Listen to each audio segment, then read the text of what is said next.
नमस्कार दोस्तों, आज हम इस वीडियो के अंदर चर्चा करेंगे केमिस्ट्री के कुछ महत्वपूर्ण प्रश्नों के ऊपर जो कि सभी प्रकार के कंपटीशन एग्जाम के अंदर रामबाण साबित होंगे। देखते हैं, बढ़ते हैं आगे। पहला प्रश्न देखते हैं। अमोनिया के सर्जन के काम आने वाली गैस है। अमोनिया के सर्जन के काम आने वाली गैस मतलब अमोनिया है वो कौन से थोड़ा नीचे लाता हूँ इसको। अमोनिया के सर्जन के काम आने वाली गैस है नाइट्रोजन तथा ऑक्सीजन। बी में है ऑक्सीजन तथा नाइट्रिक ऑक्साइड। सी में है नाइट्रोजन तथा मीथेन, नाइट्रोजन तथा हाइड्रोजन। डी ऑप्शन में नाइट्रोजन तथा हाइड्रोजन। तो इसके अंदर नाइट्रोजन और हाइड्रोजन जो डी ऑप्शन है ये सही बैठ रहा है। आप सब जानते होंगे जो विज्ञान का छात्र है, एक सूत्र होता है N2 plus 3H2 equal to 2NH3। तो ये इस प्रकार की अमोनिया बनाई जाती है। अमोनिया का सूत्र होता है NH3 और नाइट्रोजन गैस चाहिए और हाइड्रोजन गैस चाहिए। तो ये इसमें ये ऑप्शन चाहिए इसके अंदर नाइट्रोजन तथा हाइड्रोजन। तो ये होगा नाइट्रोजन तथा हाइड्रोजन। अब इसी में कुछ अन्य चीजें हैं इससे संबंधित। नाइट्रोजन तथा हाइड्रोजन के मिश्रण से अमोनिया गैस बनाया जाता है। एक ये इसका उत्तर ही होगा। ये तो अमोनिया का औद्योगिक पैमाने पर जो उत्पादन है वो हेबर विधि के द्वारा किया जाता है। ये इम्पोर्टेंट है। आप पूछे भाई जो अमोनिया है वो उसका औद्योगिक स्तर पर उत्पादन कौन सी विधि के द्वारा होता है, तो इसका बहुत ही महत्वपूर्ण जवाब होना चाहिए आपका हेबर विधि। हेबर विधि के द्वारा अमोनिया का उत्पादन किया जाता है। आगे क्या लिखा हुआ है? अमोनिया का उपयोग रेफ्रिजरेटर, यूरिया निर्माण इत्यादि के अंदर भी होता है। तो रेफ्रिजरेटर के अंदर आपको ये भी पता है CFC गैस भी काम आती है, क्लोरो कार्बन गैस। तो अमोनिया का उपयोग भी होता है यूरिया निर्माण में। आपको यूरिया का सूत्र ध्यान रखना है। यूरिया का सूत्र क्या होता है?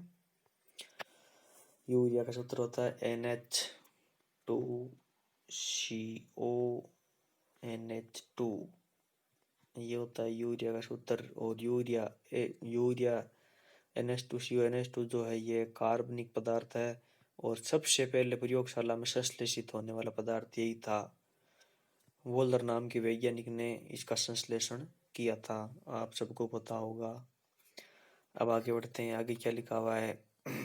ऑक्सीजन की खोज जे प्रिस्टल ने के द्वारा की गई। अगर आपको पूछे कभी भी कि जो ये ऑक्सीजन गैस है इसकी खोज किसने की, तो ऑप्शन में आपको ये दिख जाना चाहिए प्रिस्टल है। पिस्टल है दिखते ही आपको इस पर टिक करना है। अगर ऑक्सीजन गैस की खोज के बारे में पूछे तो ऑक्सीजन गैस की और क्या क्या विशेषताएं होती है? इसका कोई रंग नहीं होता, ये रंगहीन होती है, ये गंधहीन होती है, इसमें कोई गंधन वगैरह नहीं होती है, गंधहीन होती है और वायु से कुछ भारी होती है। ये संयम नहीं जलती है, ये खुद नहीं जलती है, किसी चीज को जलाने में सहायता प्रदान करती है। इसे प्राणवायु लाइफ एयर भी कहा जाता है। प्राणवायु कहते हैं ऑक्सीजन को। आगे क्या है? अब थोड़ा सा इसमें ओजोन के बारे में भी जानकारी देती है। तो ओजोन गैस का सूत्र आप सब जानते हो, तो ओजोन गैस के बारे में चर्चा कर लेते हैं हम। ओजोन गैस का सूत्र क्या होता है? O3। मतलब इसकी आपको परमाणुकता पूछे तो कितनी बतानी है? आपको 3 बतानी। इसकी परमाणुकता पूछे तो कितनी बतानी है? 3 बतानी है। और ओजोन काम क्या करता है? ओजोन का काम क्या होता है? ओजोन का काम होता है, ये जैसे सूरज है और ये हमारी पृथ्वी है, तो पृथ्वी के चारों ओर ये ओजोन गैस की एक परत होती है। ये क्या करती है? सूर्य से आने वाली जो पराबैंगनी किरणें हैं उनसे हमारी रक्षा करती है, पराबैंगनी किरणों को अवशोषित कर लेती है। हमारी पृथ्वी की जो सतह है इस सतह के ऊपर आने से रोकती है। तो ये ओजोन गैस का काम होता है। तो ओजोन गैस क्या करती है? सूर्य से आने वाली जो पराबैंगनी किरणें अल्ट्रावायलेट रेज उनको पृथ्वी की सतह पर आने से रोकती है। समुद्र तल से 25.30 किलोमीटर की ऊंचाई पर जो ओजोन है इसकी सांद्रता अधिकतम होती है। इसका उपयोग कृत्रिम रेशम बनाने में, कीटाणुनाशक के रूप में, खाद्य पदार्थों को सड़ने से बचाने में किया जाता है। ये इतनी इंपॉर्टेंट नहीं है, जो मेन बातें हैं वो आपको याद रखनी है। अब थोड़ी चर्चा यहाँ पर हाइड्रोजन की भी कर रहे हैं। हाइड्रोजन को भविष्य का ईंधन कहा जाता है, भविष्य का ईंधन। हाइड्रोजन को क्या कहा जाता है? भविष्य का ईंधन कहा जाता है, भविष्य के ईंधन, फ्यूल ऑफ फ्यूचर। इसके अलावा देखो, इसमें न्यूट्रॉन नहीं पाया जाता है।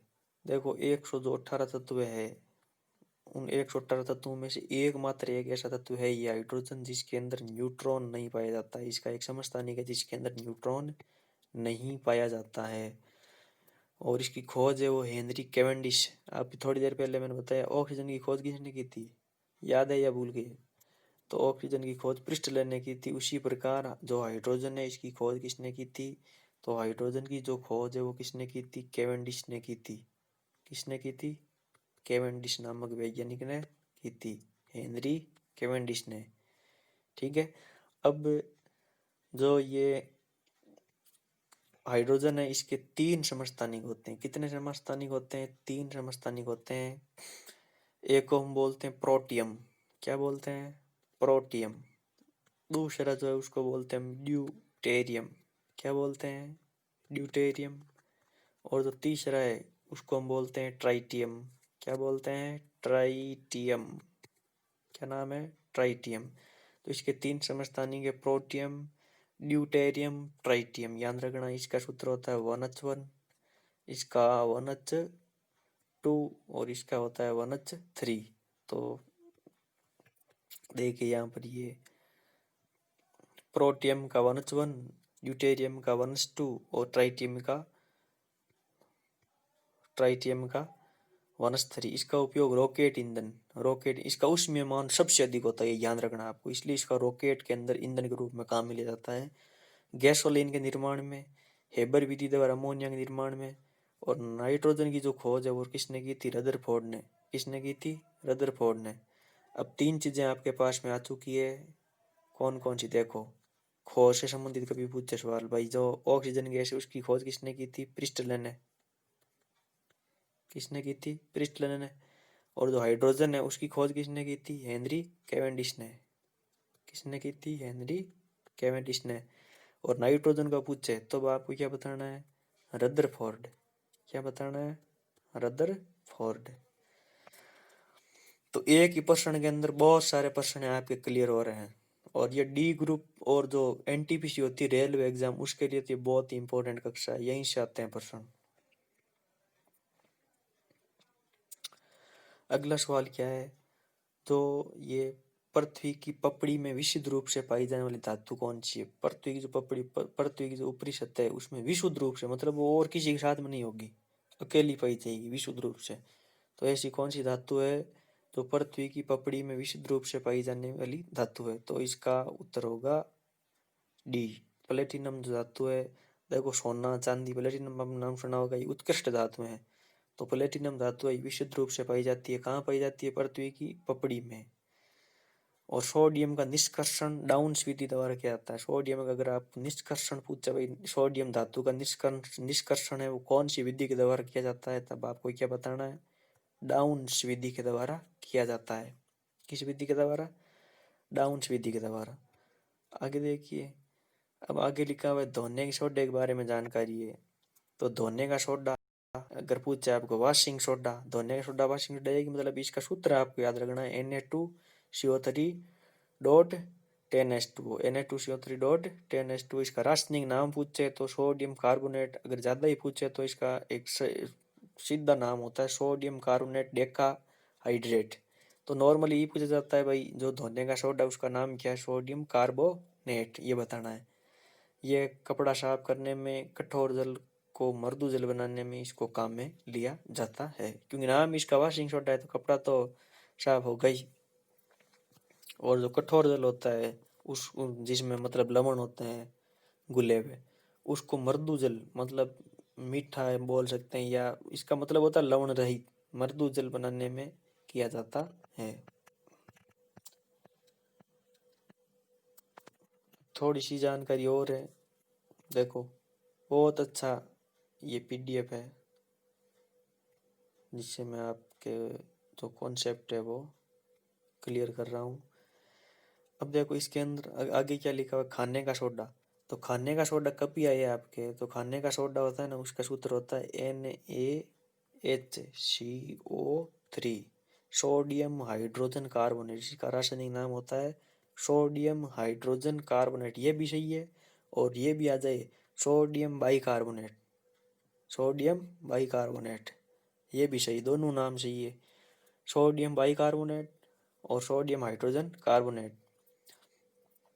तो जो बेकिंग सोडा होता है, थोड़ी देखो जानकारी और देता हूँ मैं आपको। बेकिंग सोडा और एक होता है बेकिंग पाउडर, बेकिंग सोडा और एक होता है बेकिंग पाउडर। तो दोनों थोड़े सी इनमें भिन्नता है। बेकिंग सोडा तो मैंने अभी बताया ये होता है NaCO3। तो इस बेकिंग सोडा के अंदर ही, बेकिंग सोडा के अंदर ही एक दुर्बल अम्ल मिला दिया जाए। जैसे एनसीईआरटी के अंदर लिखा हुआ है टार्टरिक अम्ल, जो इमली के अंदर पाया जाता है। अगर उसको टार्टरिक अम्ल को इस बेकिंग सोडे के अंदर मिला दिया जाए तो जो बना हुआ मिश्रण है, चूर्ण है, वो क्या कहलाता है, बेकिंग पाउडर। बस इतनी सी आपको याद रखना है। आगे देखिए आगे क्या लिखा है। तो अब आगे देखो सोडियम सल्फेट Na2SO4 10H2O को ग्लोवर साल्ट कहा जाता है। इसका उपयोग दवा और कांच बनाने में कहा जाता है। तो नॉर्मल ये सूत्र है, ज़्यादा इतना ही याद रखना। ग्लोवर साल्ट क्या है तो आपको बता देना, ग्लोवर साल्ट क्या होता है, Na2SO4 10H2O, Na2SO4 10H2O। तो ये आपको याद रखना है। इसके बाद में ये थोड़ा इम्पोर्टेंट है, ये थोड़ा इम्पोर्टेंट है, सोडियम थायोसल्फेट। अगर आपको पूछ ले सोडियम थायोसल्फेट, तब आपको बताना Na2H2O3 dot 5H2O, Na2H2O3 dot 5H2O को हाइपो कहा जाता है। अगर आपको पूछे भाई हाइपो का सूत्र कौन सा है, तो इसको हाइपो कहा जाता है। Na2H2O3 डॉट 5H2O को हाइपो कहा जाता है और इसका उपयोग फोटोग्राफी में किया जाता है। कहाँ किया जाता है, फोटोग्राफी के अंदर। आगे तांबा का निष्कर्षण, थोड़ा नीचे लेता हूँ मैं इसको। तांबा का निष्कर्षण, तांबा का निष्कर्षण मुख्यतः कौन से अयस्क से करते हैं, तो आपको याद रखना कॉपर पाइराइट, कॉपर पाइराइट। तांबा का निष्कर्षण किससे किया जाता है, कॉपर पाइराइट। तो CuApS2, इसका सूत्र होगा CuApS2, कॉपर पाइराइट से, कॉपर पाइराइट से तांबा का निष्कर्षण किया जाता है।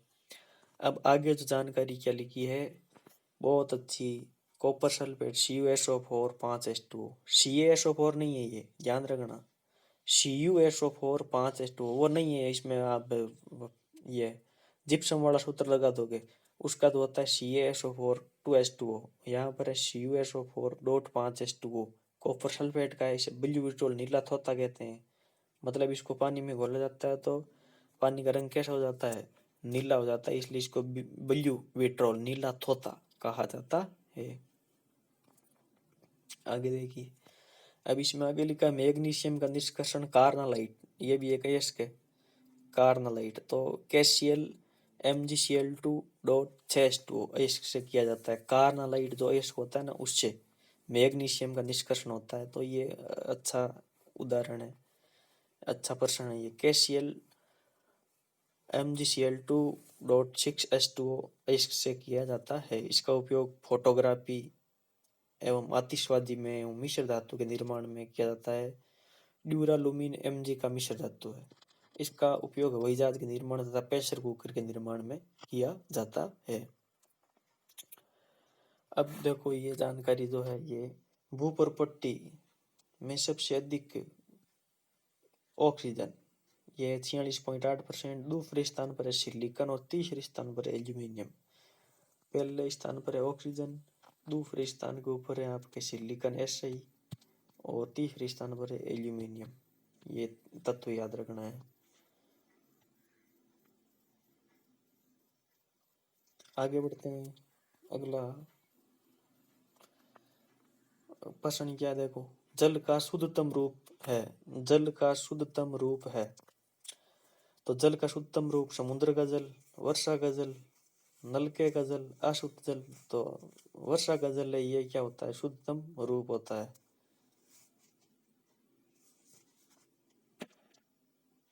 और अशुद्ध जल भी शुद्धतम रूप ही होता है। तो इसके अंदर थोड़ा सा आपको ध्यान रखना, अशुद्ध जल की पीएच 7 होती है, शुद्धि होता है। इसमें कौन सी शुद्धि होती है, तो ये थोड़ी सी मिस्टेक हो सकती है इसके अंदर।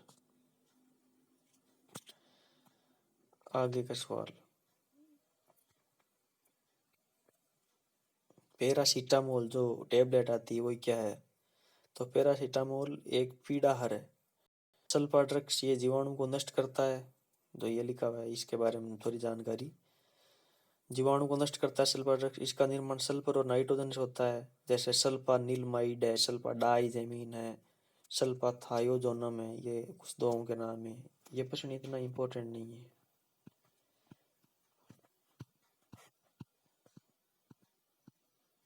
तो इस वीडियो के अंदर हम इतने ही प्रश्न करेंगे, अगले वाले वीडियो में और भी प्रश्न लेकर इस प्रकार के आता रहूँगा। कैसा लगा आपको वीडियो, कमेंट बॉक्स में ज़रूर बताएं।